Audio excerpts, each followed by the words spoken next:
A Souza Produções convida você a se tornar um patrocinador. Semeie no nosso ministério. Com a sua oferta poderemos produzir muito mais vídeos. Este é um ministério independente e, por isso, precisa da sua participação.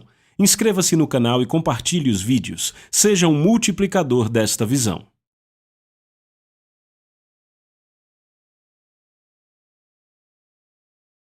Os versículos usados nos vídeos que traduzimos nem sempre correspondem a versões em português. Muitas vezes precisamos traduzir do original em inglês para fazerem sentido no contexto do vídeo. Romanos capítulo 8. Romanos capítulo 8. Quantos amam o livro de Romanos? Amém.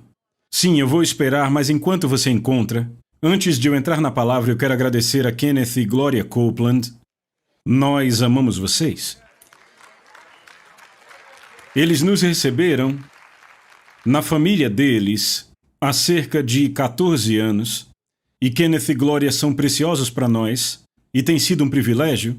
Eu acho que já fazem 13 anos que nós transmitimos o programa de vocês para toda a ex-União Soviética. Tem sido realmente uma parceria criada por Deus.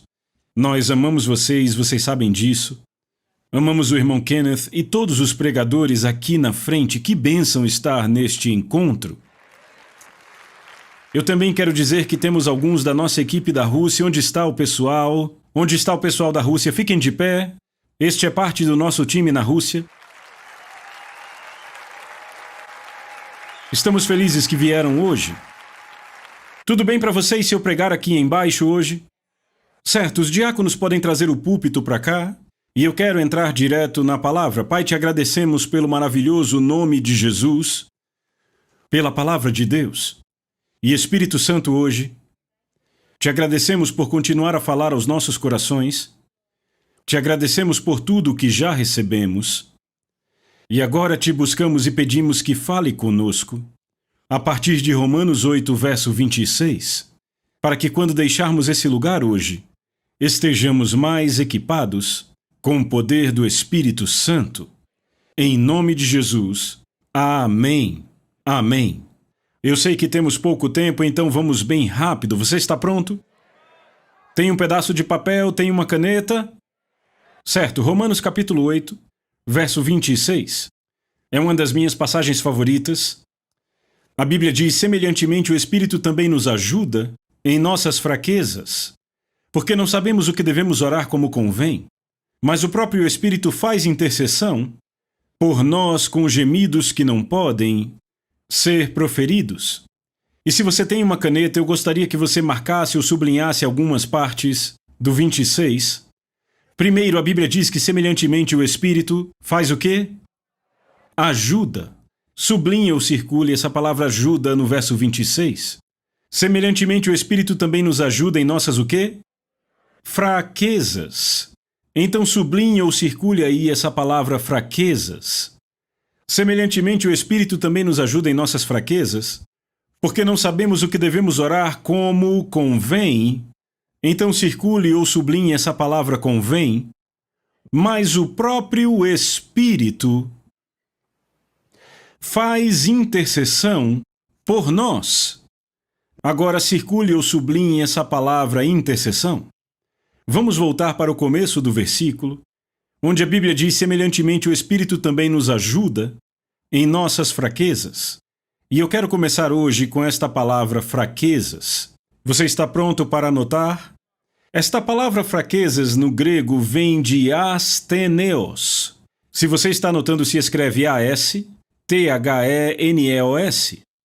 Esta palavra astheneos é o que eu chamaria de uma palavra genérica, que abrange todo o tipo de doenças e enfermidades. Não é uma doença específica, mas é uma palavra genérica, que abrange todo tipo de doenças e enfermidades. Por exemplo, na língua inglesa, se alguém tem um resfriado, você diz que ele está doente, mas se alguém tem câncer, você também diz que ele está doente. Se alguém tem uma reação alérgica, você pode dizer que ele está doente. Esta palavra doente é uma palavra genérica que abrange todo tipo de doenças e enfermidades. Bem, quando você estuda os 4 evangelhos, você descobre que há 5 categorias primárias de doenças que Jesus curou. E eu quero que você escreva isso. Eu descobri isso há cerca de 15 anos, quando fiz uma série chamada Como Você Pode Curar os Enfermos. E eu comecei a ir a todas as passagens sobre cura no Novo Testamento e descobri que todas as categorias de doenças que Jesus curou podem ser encontradas nessas 5 palavras que encontramos nos 4 evangelhos. E a primeira categoria de enfermidade que Jesus curava e ainda cura hoje é a palavra grega nosos, que se soletra N-O-S-O-S. E encontramos essa palavra nosos em Mateus capítulo 4, traduzida como a palavra doenças. Mas essa palavra nosos descreve uma condição terminal para a qual não há nenhuma cura natural. Se você quiser, anote isto: uma condição terminal para a qual não existe cura natural. Por exemplo, certos tipos de câncer seriam nosos, uma condição terminal para a qual não há cura natural. AIDS seria nosos. Algumas pessoas acham que AIDS é uma praga, mas AIDS não é uma praga. Eu vou explicar para vocês daqui a pouco. Tecnicamente, AIDS é um nosos, porque a não ser pelo toque de Deus, você vai morrer se pegar AIDS. É uma condição terminal para a qual não existe nenhuma cura natural. Esta foi a primeira categoria de doenças que Jesus curou, e Jesus ainda está curando essa categoria de doença hoje. Então há a segunda categoria de doenças que Jesus curava, e a segunda categoria de doenças que ele curava é a palavra grega maláquia. A palavra maláquia se soletra M-A-L-A-K-I-A.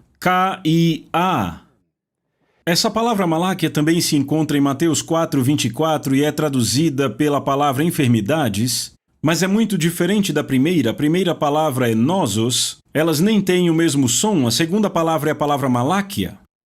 Esta palavra maláquia descreve uma doença que afeta os músculos, os nervos. Você pode viver com esta doença, mas se você tem uma maláquia, você está incapacitado, você não consegue mais funcionar. Você pode viver, mas não consegue se levantar e andar por aí.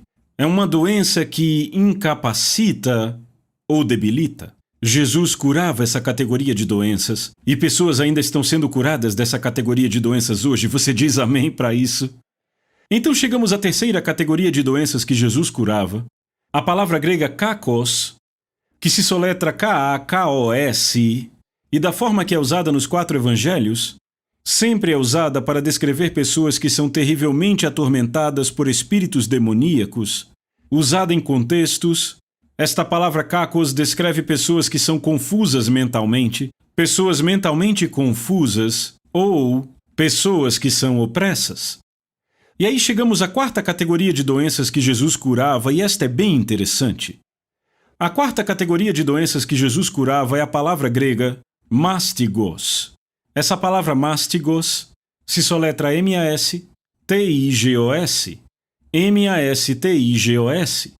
Esta palavra mastigos no Novo Testamento é traduzida como a palavra praga. Por exemplo, em Marcos capítulo 5, a Bíblia fala da mulher do fluxo de sangue. E lembra que ela tinha um fluxo de sangue há quanto tempo? 12 anos. E a Bíblia diz que ela não melhorava, ao invés disso ela piorava. E a Bíblia diz que quando ela tocou Jesus e virtude fluiu do corpo dele, naquele momento ela foi curada do seu flagelo, praga. No grego diz que ela foi curada de mastigos. Agora, de onde é que esta palavra vem e o que ela significa? Esta palavra mastigos, traduzida como praga ou flagelo, era uma palavra antiga usada para descrever a tortura romana. Tortura romana. Os romanos traziam a vítima e a amarravam a um poste, e o torturador vinha com o seu chicote e começava a acertar a vítima, e acertava a vítima e chicoteava a vítima, levando ela quase ao ponto de morrer, e então parava. A vítima então era levada de volta à sua cela e depois de um tempo ela estava quase recuperada, e logo agora que ela começava a se sentir bem de novo, eles a traziam de volta para o poste onde mastigos, de novo, começavam a acertar ela, a chicoteá-la, e acertá-la, e acertá-la. E então a levavam de volta para a prisão onde ela se recuperava. E quando ela começava a ficar normal de novo, eles a arrastavam e a levavam para o poste outra vez, onde de novo chicoteavam ela e acertavam ela. Esta é a palavra grega mástigos, traduzida como praga ou flagelo no Novo Testamento, e isso nos diz que um flagelo é uma doença recorrente. É uma doença que te acerta, te aflige e te aflige de novo. Finalmente você acha que está curado, que se foi e bam! Lá vem ela de novo. Um exemplo de flagelo seria pressão alta. Uma coisa que fica voltando. Um exemplo de praga seria uma enxaqueca. Alguém aqui já teve pé de atleta? Finalmente você tratou daquilo, orou sobre aquilo, achou que tinha ido embora e bam! Lá vem ele de novo. Uma doença recorrente que continua voltando vez após outra. Isso faz perfeito sentido em Marcos capítulo 5, uma mulher que tinha fluxo de sangue há 12 anos. Era uma condição prolongada que continuamente tornava a vida dela infeliz. E então chegamos à quinta categoria de doenças que Jesus curava. E também é muito interessante. É a palavra grega rostos, A-R-R-O-U-S-T-O-S. Esta palavra rostos descreve uma pessoa que é tão doente que ela está entre a morte e a vida. Diríamos que ela está numa condição tão crítica que de fato traz a ideia de uma pessoa que está em estado de coma. Repitam, estado de coma. Este é o sentido exato que é usado em Marcos capítulo 16, quando Jesus disse que os crentes imporiam as mãos sobre os enfermos e os enfermos ficariam curados. Esta é a palavra grega rostos. Jesus estava demonstrando como nossa autoridade é grande nele. Ele estava dizendo: vocês imporão as mãos sobre pessoas que estão em coma e até mesmo estas se recuperarão. Eu nunca vou esquecer, nos primeiros anos, quando nos mudamos para a União Soviética, Denise e eu estávamos nos Estados Unidos e recebemos uma ligação do nosso motorista. E ele tinha levado sua filhinha para tomar banho de rio com uma prima. E quando ele se virou para falar com outra pessoa, ele não percebeu, mas as duas garotinhas tinham caído num buraco naquele rio quando ele se virou para conversar, e as duas se foram. De repente, todo o povo começou a pular no rio e mergulhar para tentar encontrar as garotas. 8 minutos depois, tiraram os corpos delas da água. Mas aconteceu que havia um médico nadando ali naquele dia. E ele começou a bater no peito delas, a fazer ressuscitação para que voltassem a respirar de novo. A ambulância veio e levaram correndo as garotas para o hospital. E o médico disse que não havia esperança para as garotas. Elas estavam com morte cerebral, só estavam conseguindo respirar por causa das máquinas. E ele ligou para mim e Denise aqui nos Estados Unidos e disse: o que eu faço? Eu disse: no que você crê? Ele disse: eu estou crendo que as minhas garotinhas vão respirar, vão ficar normais. Eu disse: então vamos pegar junto com você em fé. Bem, o irmão dele era ateu, mas a esposa do irmão acreditava em bruxaria. Então ela foi numa vila e contactou a bruxa daquele local. Muita gente não sabe, mas a ex-União Soviética estava cheia de bruxaria. Então ela foi numa vila e contratou uma feiticeira. A feiticeira ia no hospital e passava as suas mãos naquele corpo pequenino que estava respirando por aparelhos e falava palavras mágicas e feitiços sobre aquele corpo. E na mesma sala, do outro lado da sala, havia crentes impondo as mãos sobre outra garotinha e falando vida sobre o corpo dela.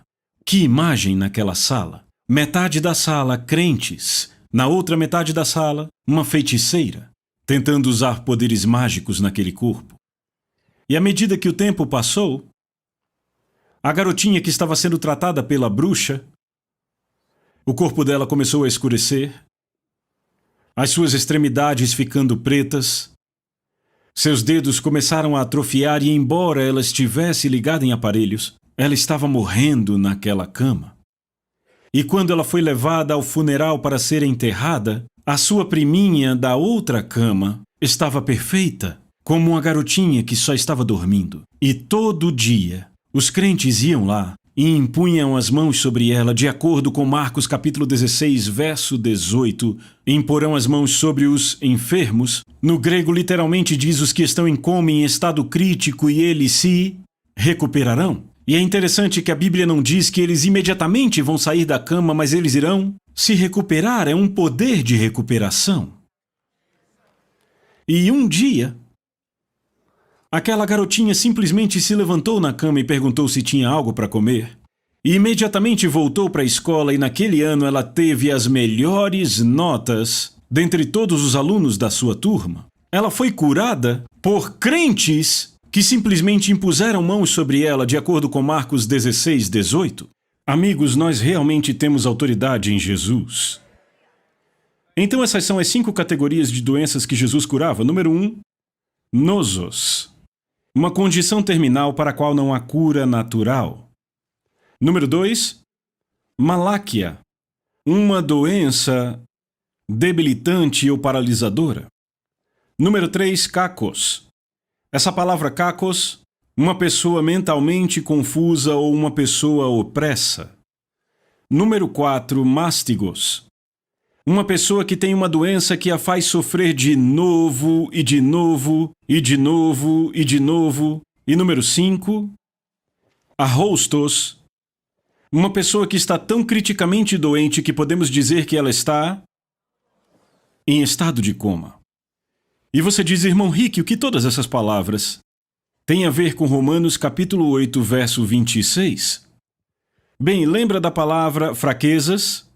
Uma palavra genérica que abrange todo tipo de doenças e enfermidades. Significa que todas estas 5 palavras se encaixam dentro desta palavra fraquezas.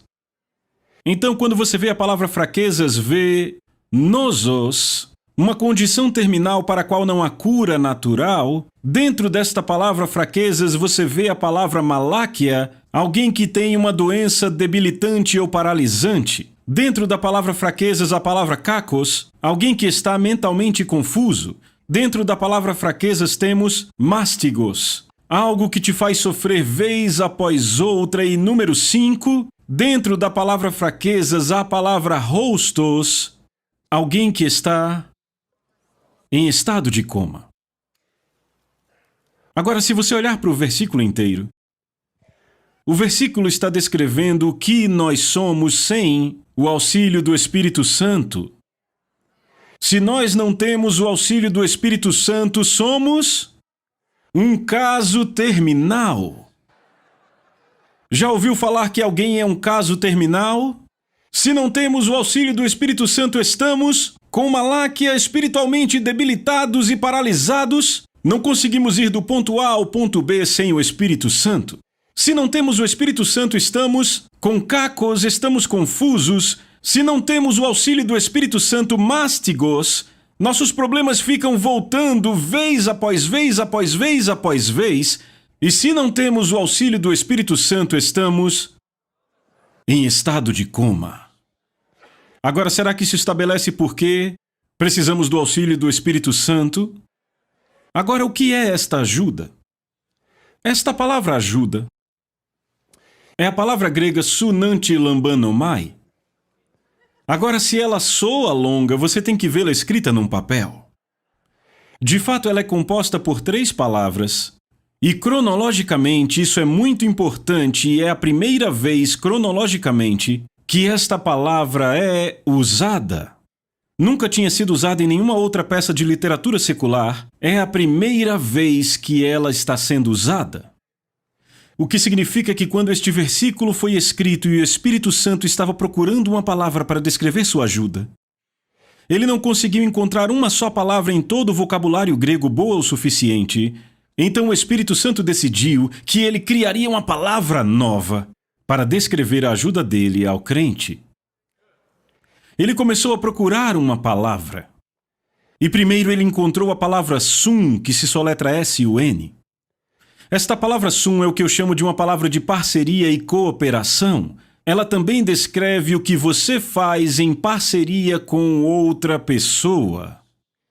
ela nunca descreve o que alguém faz por você. Por exemplo, em 2 Coríntios 6, verso 1, a Bíblia diz que somos colaboradores juntamente com Deus. O prefixo co corresponde à palavra sum. Ela sempre te conecta com outra pessoa. Isso é muito importante nesse versículo. Nos diz que esse versículo não é sobre o que o Espírito Santo faz independentemente por nós. Esta é uma ajuda que experimentamos quando estamos cooperando com o Espírito Santo. Então, número 1, parceria e cooperação, a palavra grega sum. A palavra do meio é a palavra anti, soletra-se A-N-T-I. Esta palavra anti, se eu perguntasse a vocês o que significa, o que a maioria diria? Contra, e qual seria o exemplo mais famoso com anti? O anticristo significa ser contra. Mas se estudarmos a sua forma primitiva, não é só sobre alguém que está posicionado contra. Esta palavra anti descreve uma pessoa que é uma ameaça para a sociedade, que é tão perigosa, que é socialmente contra tudo. E de fato essa palavra anti carrega a ideia de perigo, risco, alguém que é perigoso para outras pessoas. Se você não põe essa pessoa atrás das grades ou numa camisa de força, ela provavelmente vai machucar alguém. Esta é a palavra anti. E aí chegamos na terceira palavra, a palavra lambano. A palavra lambano, L-A-M-B-A-N-O, significa eu pego ou eu recebo. Mas entenda, é uma palavra muito forte, é quase uma palavra violenta. Não é de forma suave pegar algo. É agarrar alguma coisa, tomar posse e puxá-la para si. Um exemplo seria uma mulher andando no parque no meio da noite e um ladrão vem até ela e o ladrão diz, me dê sua bolsa. Ela diz, eu não vou te dar, esta bolsa ela me pertence. E o ladrão diz, muito bem, se você não me der, eu vou tirá-la de você. Esta é a palavra lambano. Então agora temos essas três palavras, a palavra sum, parceria e cooperação, a palavra anti, que descreve uma atitude muito hostil, e aí você tem a palavra lambano, que significa tomar posse ou agarrar alguma coisa à força. E se você está anotando, anote isso, esta palavra sum descreve o que eu chamo de a posição do Espírito Santo. A posição do Espírito Santo, ele está em parceria conosco. A palavra anti descreve a atitude do Espírito Santo. Ele está extremamente chateado com algo, furioso. De fato, ele está com tanta raiva, tão irado, que ele está pronto para realizar algum tipo de ação. E quando você chega à terceira palavra, lambano, aí percebemos o desejo do Espírito Santo. Ele está tão irritado com algo que agora, lambano, ele está pronto para agarrar aquela coisa e tomá-la para si. E quando colocamos essas três palavras juntas, sum, anti, lambano, é traduzida na King James e em outras versões como uma pequena palavra, ajuda. Agora, quando você põe tudo isso junto, deixa eu demonstrar para você o que isso significa. Digamos que tem um irmão que acorda e durante a noite um problema se desenvolveu na vida dele. É um problema grande. E ele se levanta de manhã e vê esse enorme monte na vida dele. E o irmão diz, quase se achando, diabo, você obviamente não sabe com quem está se metendo. Eu sou um homem da fé. Eu fiz a escola bíblica, escutei várias pregações. Eu vou falar com este monte e este monte vai ter que se retirar. Então ele reúne toda a sua fé e ele fala com o monte e diz, monte, retire-se. E ele abre os seus olhos e o monte continua lá. Então outra vez ele diz, monte, retire-se. E ele olha e o monte continua lá. Então, rapidamente, ele começa a revisar todos os ensinos que recebeu durante todos aqueles anos e finalmente se lembra do ensino 5 passos para remover montanhas. E ele revisa todos os pontos. Você tem que falar com a montanha. Você tem que amarrar aquela montanha. E agora ele está amarrando a montanha. E ele olha e aquilo ainda está ali. E ele diz, eu vou liberar essa coisa. E agora ele começa a liberar aquela coisa. E ainda continua ali. E ele pensa, meu Deus, o que eu estou esquecendo de fazer? Já sei. Eu preciso jejuar. Então agora ele começa a jejuar. Ele fala, ele amarra, ele libera. E aquela coisa simplesmente continua ali e ele diz, eu sei o que eu vou fazer. Eu vou fazer uma corrente de oração. E agora todo mundo na igreja está amarrando, liberando, jejuando e falando. E o monte continua lá. Agora deixa eu perguntar, alguém já teve um monte assim na vida? Ele diz, o que eu estou esquecendo de fazer? E ele diz, já sei. Eu esqueci de dizer. Em o nome de Jesus. Ei, amamos o nome de Jesus. Mas o nome de Jesus por si só, você está me ouvindo? Por si só, não é um nome especial. Basta você ir no México e vai encontrar um Jesus em cada esquina.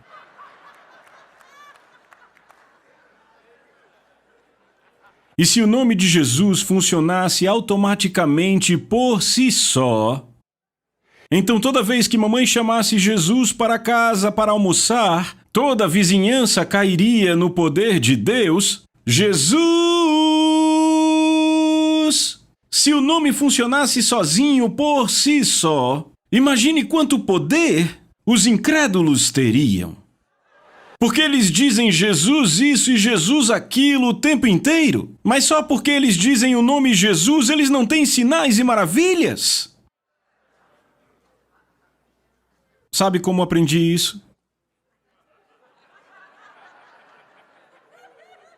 Estávamos numa reunião como esta, e um homem endemoniado começou a fazer barulho. Cerca de 20 anos atrás. E eu pensei, eu vou mostrar a essa multidão quem é que entende de autoridade espiritual. E eu fui até aquele homem e disse, levante. Ele levantou e olhou para mim.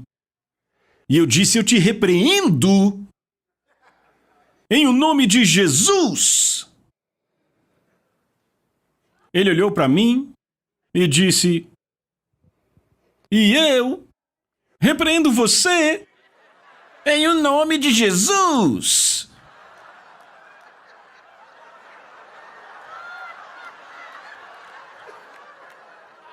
A parte triste é que funcionou melhor em mim do que nele.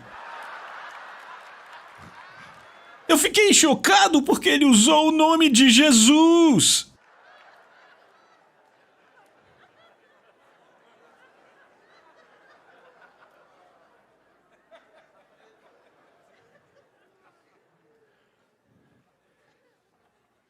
Este nome se torna poderoso não quando é dito religiosamente, mas quando é dito em parceria com o Espírito Santo. Quando você e o Espírito Santo dizem este nome juntos, é aí que o poder é liberado através do nome. Você nem pode efetivamente usar o nome de Jesus sem a parceria com o Espírito Santo. Mas esse querido irmão não tem esta revelação. Ele acha que, se você usar a entonação vocal correta, se tiver a inflexão correta na voz quando disser o nome, então ele tenta tudo o que pode. Em o nome de Jesus, retire-se. E continua lá. Então ele diz, em o nome de Jesus, retire-se. Retire-se. E continua lá. Ele diz em um nome. Em um nome. Em um nome, por favor, eu estou implorando em nome de Jesus, retire-se. Em o nome de Jesus, retire-se.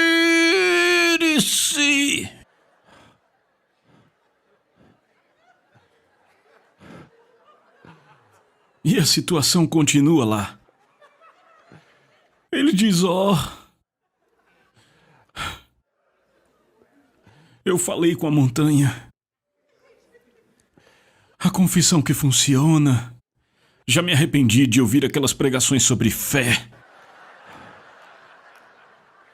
Já amarrei e não funcionou, já liberei e não funcionou. Eu jejuei e já orei todo tipo de oração que eu conheço. E o nome de Jesus claramente está quebrado, porque nada aconteceu com esse monte.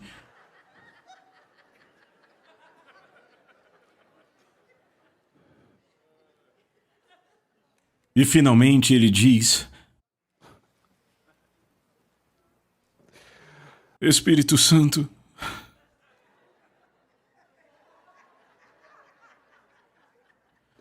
tem alguma coisa que você pode fazer para ajudar?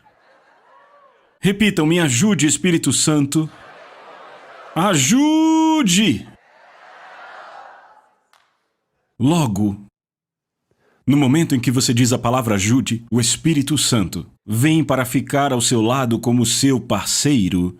E agora você não está mais enfrentando aquele monte sozinho, mas logo é você e ele juntos. A atitude do Espírito contra aquele ataque é ele está irado, ele está no limite. E o desejo do Espírito Santo é pegar junto com você, agarrar aquela coisa e removê-la da sua vida. Você entende? Agora, quando eu era mais jovem... Eu ainda sou jovem, mas quando eu era mais jovem...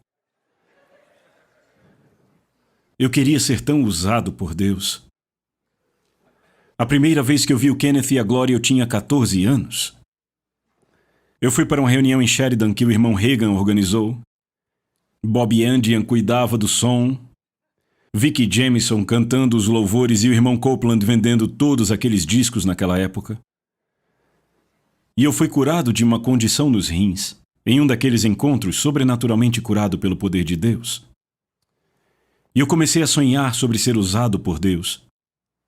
Naquele tempo havia muitas conferências do Evangelho Pleno, então eu ia a todas as conferências e em uma Catherine Kuhlman veio para a cidade e...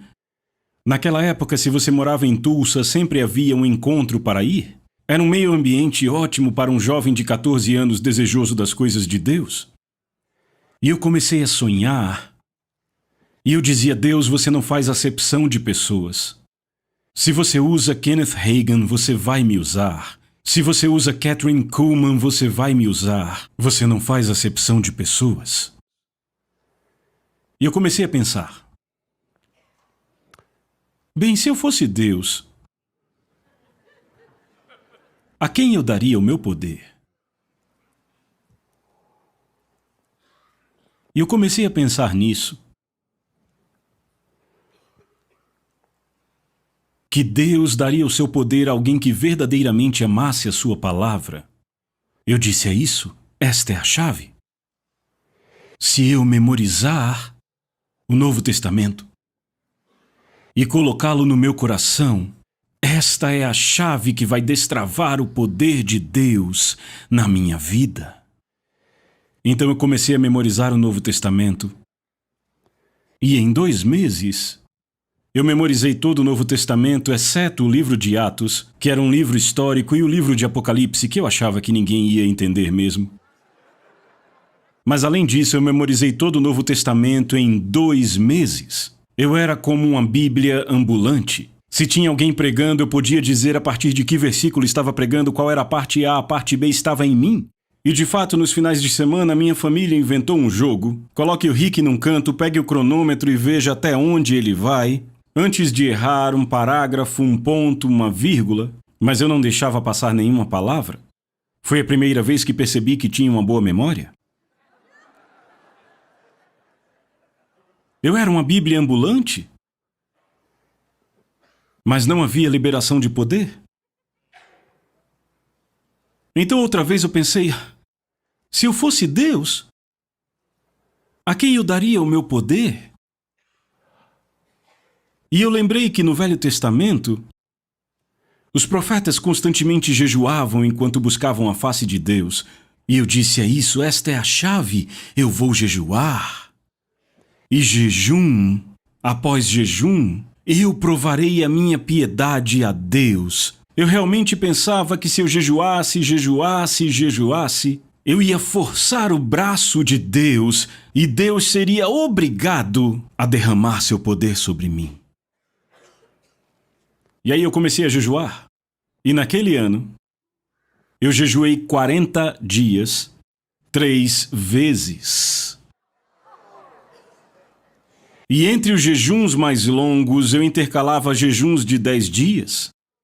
E nestes jejuns, eu não comia nada, tudo que eu bebia era água e café. E eu te digo, quando você passa 40 dias sem comer, só bebendo café, pode ter revelações selvagens.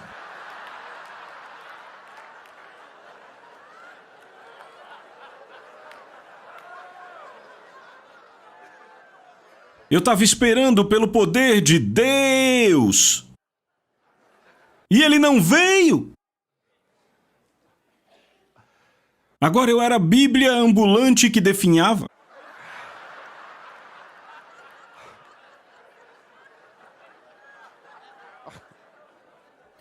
Meus pais preocupados comigo, meus amigos preocupados comigo, eu não comia, eu estava com fome, era do poder de Deus. E foi aí que eu li esse versículo e vi o que ele realmente diz. Eu achava que se eu pudesse me aperfeiçoar, de alguma forma Deus seria obrigado a me dar o poder dele. Que se eu fosse bom o suficiente. Mas o verso diz, semelhantemente, o Espírito também nos ajuda em nossas fraquezas, o que significa? As minhas fraquezas não me eliminam, as minhas fraquezas me qualificam para a ajuda deste versículo. Eu preciso da ajuda do Espírito porque eu estou fraco. Sem a ajuda do Espírito eu sou um caso terminal. Sem a ajuda do Espírito somos aleijados espirituais. Se não temos a ajuda do Espírito, somos confusos. Nossos problemas nos acertam, e se não temos a ajuda do Espírito, estamos em estado de coma. Nossas fraquezas nos qualificam.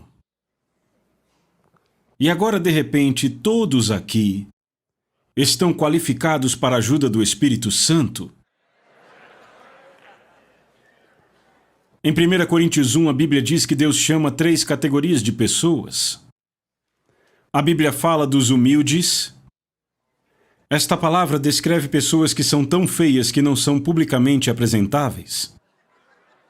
É isso mesmo que significa. A segunda categoria, a palavra grega descreve rejeitados sociais. Ei, olhe nossas igrejas. E 1 Coríntios 1 diz que Deus chamou os loucos. No grego, a palavra louco é a palavra morono. E não se engane, essa palavra se refere a alguém louco mesmo. Mas veja, exemplifica o ponto muito bem. Os loucos não sabem cuidar de si mesmos. Loucos não amarram seus sapatos. Loucos dependem totalmente de pessoas para guiá-los e para levá-los. Todos nos qualificamos para a ajuda do Espírito Santo. De acordo com 1 Coríntios 1, quando você foi salvo, quando Deus te encontrou, ou você era tão feio que não era publicamente apresentável. Número 2, você era um rejeitado social, ou número 3, você era um louco, e alguns de vocês eram todos os 3. Por isso você se qualifica para ajuda. Repitam: ajude-me, Espírito Santo. Para mostrar como precisamos de ajuda, veja a próxima parte do versículo. Porque não sabemos. O grego diz literalmente: não temos o know-how. É isso mesmo, somos tão ignorantes sem o Espírito Santo que ele diz: não sabemos o que, devemos orar como convém. O que vem da palavrinha ti, que se soletra ti, e ela descreve o mais minúsculo e sutil detalhe. É quase como se Paulo dissesse: esquece as grandes coisas. Se não temos a ajuda do Espírito Santo, não sabemos como orar precisamente sobre as pequenas coisas em nossas vidas. Nós temos que ter a ajuda do Espírito Santo. Agora, tem gente que diz: não, mas peraí.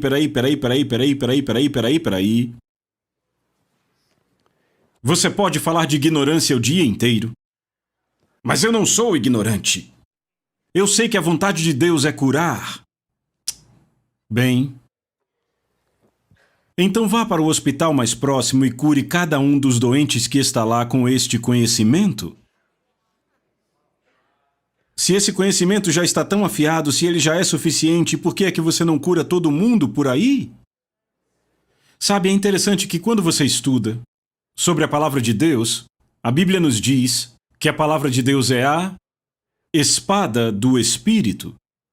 Bem, havia dois tipos de espadas. Uma era a espada usada em treinos, usada para fortalecer seus braços, fortalecer os seus músculos. Era uma espada bem longa, que era preciso as duas mãos para segurá-la. Você a usava contra o alvo e à medida que usava, ela te deixava cada vez mais forte e resistente. Mas você nunca podia usar aquele tipo de espada em uma batalha porque era grande demais. Para batalhas havia uma espada curta que era boa para perfurar. Era para uma batalha de proximidade. Bem, a Bíblia é a espada grande. Se você balançá-la, se usá-la, se estudá-la, vai desenvolver sua mente, vai desenvolver seus músculos espirituais, mas quando você entra em situações específicas, você não balança a Bíblia diante da doença. Você precisa saber especificamente o que dizer, especificamente como orar. O que significa que não podemos nem mesmo orar sem o Espírito Santo. E para deixar isso ainda mais sério, ele diz: não sabemos o que devemos orar como convém. E essa palavra é a palavra grega dei, que pode ser traduzida como não sabemos orar como é necessário. Você pode traduzir como não sabemos orar como a nova circunstância exige, o que indica que não existe uma fórmula para oração, uma oração que resolva tudo. Você enfrenta um novo problema, ele vai requerer um novo tipo de oração. Você tem 3 pessoas diante de você com câncer. Uma tem câncer por causa de uma situação médica, outra pode ter câncer por causa da química errada no corpo, outra pode ter câncer por causa de um ataque espiritual. E você não sabe qual é qual porque o olho humano não consegue ver isto, mas para lidar com isso você tem que orar especificamente e tem que orar precisamente. Eu vou dar um exemplo da minha vida. Me chamaram no meio da noite para orar por uma mulher que estava morrendo de câncer. Ela estava tão cheia de câncer que os médicos a costuraram um pouco e a mandaram para casa. Ela nem estava completamente costurada. Ela estava cheia de infecções e a cada 3 dias mandavam ela de volta para o hospital para abri-la, limpá-la, costurá-la um pouco e enviar ela para casa. Eu recebi uma ligação, era meia-noite, e a família disse: por favor, venha orar por ela, ela está com muita dor.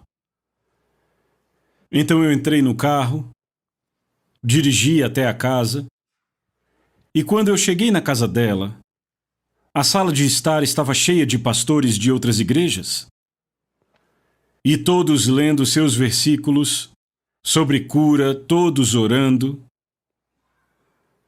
Mas ainda assim nada acontecia. E eu entrei na sala e vi aqueles pastores ali, e eu ouvi o Espírito Santo dizer: se você me obedecer e fizer o que eu disser, eu vou curar essa mulher hoje à noite. Eu olhei ao redor da sala e vi todos aqueles pastores sem nenhum resultado. E eu disse: Senhor, o que você quer que eu faça? E ele disse para mim: eu quero que você se deite atravessado sobre o abdômen inferior dela e ore profundamente em línguas.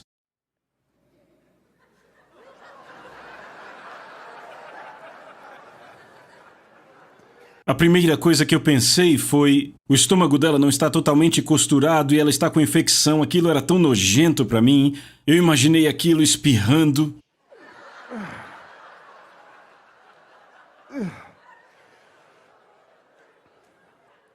E a segunda coisa que eu pensei foi: eu vou quebrar essa mulher no meio se fizer isso. Deitar sobre o abdômen dela. A terceira coisa que pensei foi: o que todos esses pastores vão dizer se eu me deitar atravessado sobre o abdômen de uma mulher morrendo de câncer? O que vão dizer sobre mim? Então eu andei pela sala.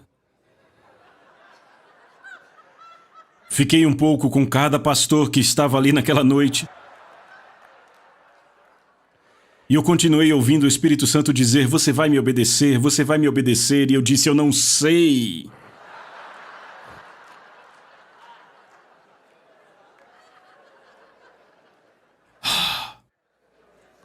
Finalmente eu disse: eu quero toda a cabeça curvada, todo o olho fechado. Ninguém olhando.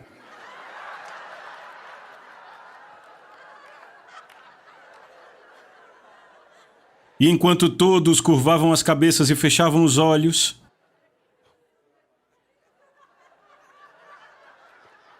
eu fui me abaixando. Meu peito, meu abdômen, ali por cima dela. E eu comecei a orar em línguas. Alto! Não porque mais alto é mais poderoso, mas porque eu estava tentando calar o que a minha cabeça estava me dizendo. E a minha cabeça dizia: esses pregadores vão abrir os olhos e ver o seu traseiro na cara deles. Vão perguntar: pelo amor de Deus, o que está fazendo com essa mulher?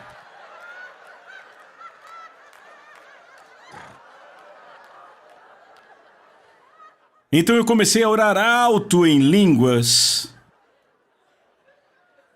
E quando eu quis levantar, eu pensei: quer saber? Agora é tarde demais, eles já viram tudo. Então eu comecei a ir mais forte orando no Espírito e, de repente, eu percebi algo saindo de mim e entrando nela. E de repente ela gritou. Ela disse: "Oh!" Eu dei um pulo e perguntei: "Te machuquei?" Ela disse: "Oh, por que eles fizeram isto comigo?" E eu disse: "Do que você está falando?" Ela disse: "Oh, quando eu era uma criança." Eu disse: "Do que você está falando?" E mágoa, dor, tudo isso começou a ser derramado do espírito dela. Quando ela era criança, o pai dela morreu. Ela entendeu como ele a tivesse deixado. No ano seguinte, tanto o irmão quanto a irmã dela morreram de tuberculose. Ela entendeu que eles a haviam abandonado e rejeitado. A mãe dela casou de novo e o novo pai dela morreu de uma doença 2 anos depois. E ali, com 11 anos de idade, ela tinha perdido todo mundo na vida dela. Sendo uma criança, ela entendia como rejeição. Eu conhecia aquela mulher pela minha vida inteira. Maravilhosa, maravilhosa, uma mulher divertida. Mas não importava o quanto você a amava ou dizia a ela que era bom estar com ela, ela tinha um espírito de rejeição tão forte e ela o levava aonde quer que fosse. Ela achava que não era boa o bastante para ninguém e que ninguém a queria. E naquela noite, quando ela começou a chorar, eu comecei a entender que aquela mulher, de fato, não tinha câncer. Ela tinha um espírito de rejeição. E o espírito de rejeição tinha se aninhado no corpo dela e tomado a forma de um câncer, e agora o corpo dela a estava rejeitando. E você diz, Rick, mas que viagem? Bem, eu te digo, ela foi curada naquela noite. Foi curada naquela noite. Agora, de acordo com o natural, se eu estivesse operando pelo meu conhecimento, eu estaria lendo versículos bíblicos, orando como eu orava por todo mundo. Eu não tinha habilidade de ver qual era a raiz do problema dela. Meus olhos não podiam ver isto, mas o Espírito Santo vê tudo, sabe de tudo, e Ele é o único que realmente sabe como orar. Ele é o único que sabe como orar. E Paulo disse, semelhantemente, o Espírito também nos ajuda em nossas fraquezas, porque não sabemos o que devemos orar como convém, como temos que orar, como cada nova situação exige. Mas o próprio Espírito faz o quê? Mas espera aí. Quem faz intercessão? O Espírito faz intercessão. O Espírito faz intercessão o quê? Por nós. E estamos o tempo todo falando sobre a nossa intercessão. Mas esse verso diz que o Espírito faz intercessão por nós. Esta palavra intercessão, escreva aí, carrega 3 ideias primárias. Número 1, significa cair numa vala com outra pessoa. O que significa que você não se qualifica para isso a não ser que esteja numa vala. Mas eu acho que já percebemos que a maioria de nós está numa vala a maioria do tempo. Precisamos de ajuda. Significa cair numa vala com outra pessoa. Número 2. Significa compartilhar emoções e frustrações. Compartilhar emoções e frustrações. E número 3, essa palavra intercessão pode ser traduzida como a palavra súplica, que é uma palavra de resgate e literalmente significa eu vou tirar você desta bagunça, eu farei súplica por você, é uma palavra de resgate. Então agora vemos um irmão ou irmã que está numa vala profunda, talvez um tipo de problema, quem sabe financeiro. Talvez emocional, talvez algo no casamento, no ministério, e eles não sabem o que fazer, já tentaram de tudo, não sabem o que fazer e finalmente dizem, Espírito Santo, existe algo que você possa fazer para ajudar? E o Espírito Santo cai naquela vala com eles. Agora não estão mais sozinhos na situação, são eles e o Espírito Santo em parceria juntos. O Espírito Santo, então, começa a compartilhar emoções.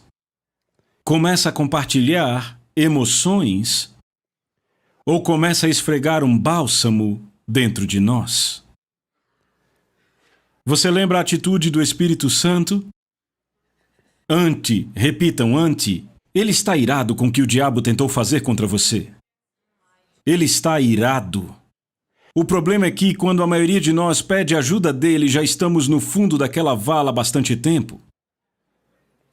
E quando ele cai ali conosco, estamos exaustos, cansados, não sabemos o que fazer e o Espírito Santo sabe que precisa passar um bálsamo em nós. E o Espírito de Deus começa a transferir o seu fogo, ele começa a mexer seu coração, até que finalmente estamos tão mexidos que o final do versículo diz: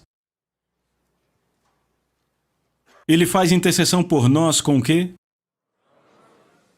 Gemidos que não podem ser proferidos. Gemidos é a palavra stenagmos. A palavra stenagmos significa liberar sentimentos muito, muito profundos. Liberar sentimentos profundos. Ou extravasar. Extravasar.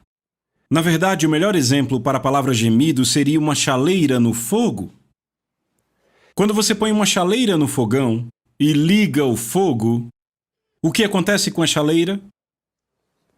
A água começa a responder ao fogo. A pressão começa a aumentar e aumentar e aumentar e aumentar até que finalmente o que a chaleira faz?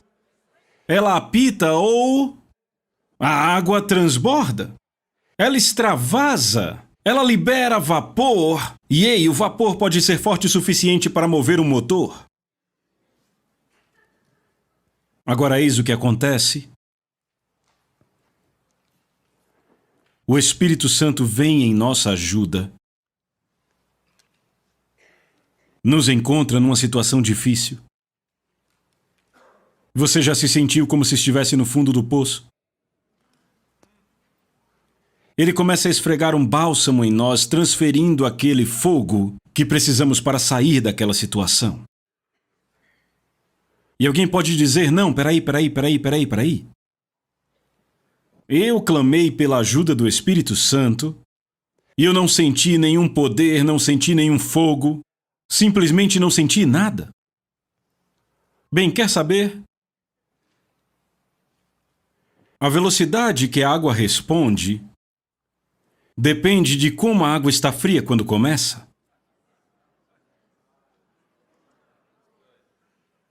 E se você sentou no fundo daquela vala e choramingou e reclamou e disse que não havia solução, e finalmente, como última opção, pediu ajuda do Espírito Santo, ele entra com você, ele começa toda a tarefa de transferência, mas pode levar um pouco de tempo para você responder àquilo que o Espírito Santo tenta fazer. O problema não é o Espírito Santo, o problema é: você estava frio demais quando o processo começou. Eu já estive nessa situação várias vezes, e quanto a você? Prostrado diante de Deus, orando por ajuda. Senhor, você tem que me ajudar. Deus, eu preciso de um toque, eu preciso de um rompimento. Tentado a ficar ali sentado lamentando por mim mesmo.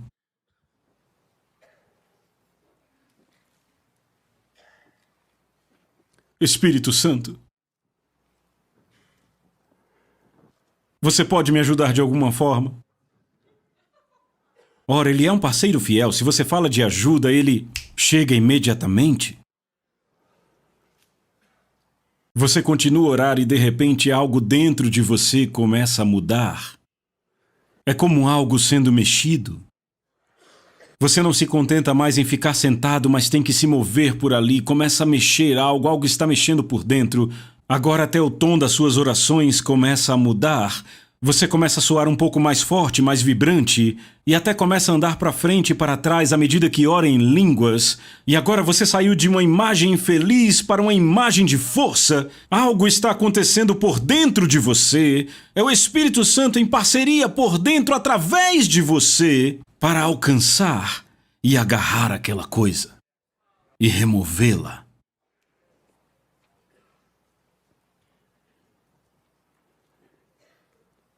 Vários anos atrás, cerca de 15 anos atrás, quando começamos nosso ministério de televisão na antiga União Soviética, eu decidi que eu queria começar a transmitir em países muçulmanos. E eu queria entrar na televisão no Azerbaijão. O Azerbaijão tem uma torre de TV enorme, tão grande, que eles transmitem até Teherã, no Irã. E eu decidi que eu ia até o Azerbaijão negociar um programa de TV na estação de TV nacional. Eu era mais jovem naquela época, não sabia muito do Islã e não sabia que eles têm uma promessa por um lugar no céu se matam um pregador evangélico. E naquela época eles também estavam em guerra contra a Armênia. Então eu estava tentando encontrar um dia quando pudesse voar para Baku para fechar aquele negócio. Eu acho que foi há cerca de 13 anos, eu também negociava para Kenneth e Glória. E a gente ficou ligando, tentando negociar um dia para irmos.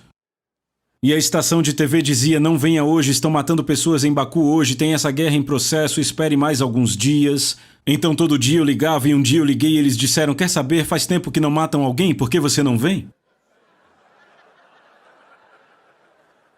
Então Andrei e eu entramos no avião, Andrei está aqui hoje. E voamos para Baku. Quando eu saí daquele avião, começamos a dirigir por Baku. E eu vi todas aquelas torres de oração muçulmanas por todo lugar onde quer que eu olhasse. E eu percebi que eu estava indo negociar pela transmissão de um programa evangélico. A ficha caiu. Aquela foi uma situação bem notável na qual eu me meti. Fomos para a estação de TV nacional. A estação de TV nacional. E quando chegamos disseram para sentarmos e esperarmos por nosso horário com o diretor. André e eu sentados próximo à sala do diretor. Pessoas por todo lado carregando metralhadoras estavam em guerra contra a Armênia. E de repente... todos os caras com metralhadoras do nosso lado do prédio começaram a correr para o outro lado do prédio. E uma batalha começou ali do outro lado da estação de TV. Podíamos ouvir as metralhadoras. E eu sentado no saguão.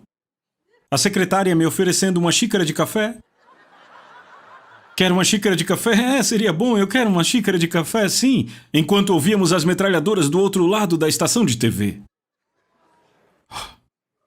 Finalmente nos convidaram para entrar no escritório, para começar as negociações, e quando entramos naquele escritório,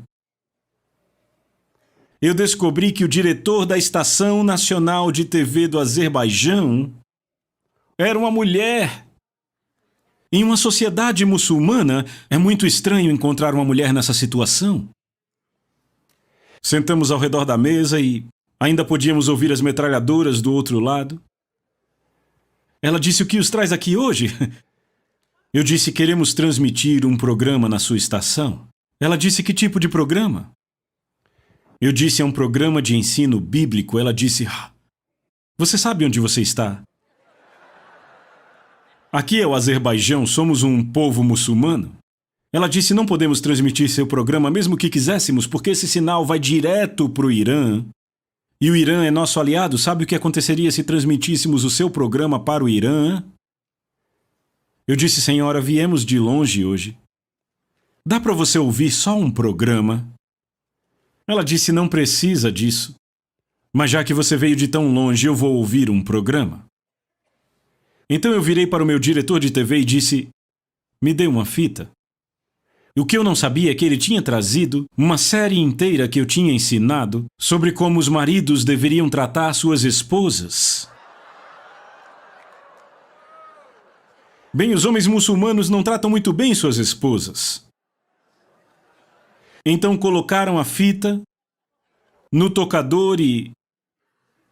eu olhei para o programa impressionado, porque eu não sabia que ele tinha trazido esse programa.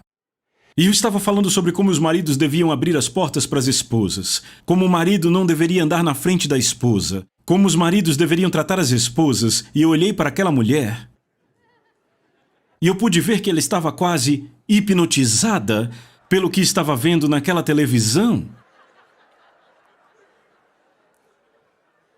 E eu afundei na minha cadeira e comecei a orar em línguas e literalmente eu disse: Espírito Santo, se você quiser entrar nessa comigo, agora é uma boa hora para você entrar comigo, Espírito Santo.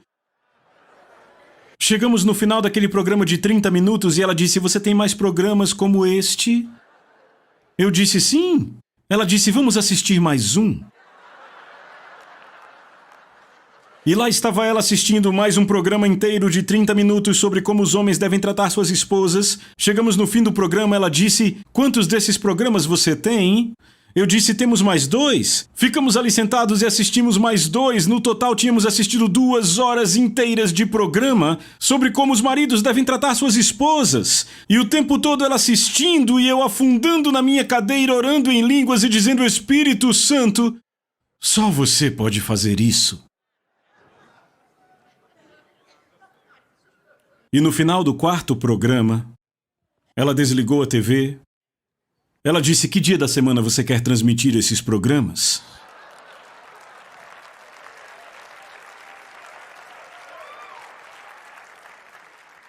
O Espírito Santo é a chave. Quer seja para comprar um prédio, ou para entender o tempo sobrenatural, ou quer seja para andar em fé. Não importa o que seja, amigos, se tentarmos fazer essa coisa voar por nós mesmos, adivinhem, Nós não iremos muito longe, mas quando temos uma dependência do Espírito, como a Billy Breen pregou ontem à noite, então o Espírito Santo vem. E aí não sou mais eu enfrentando minha situação, nem você enfrentando a sua, mas é você e o Espírito Santo. Repitam comigo: me ajude, Espírito Santo. Vamos ficar de pé, levante suas mãos para o céu e diga: me ajude, me ajude, me ajude, Espírito Santo. Entre comigo, Espírito Santo. Entre comigo, Espírito Santo.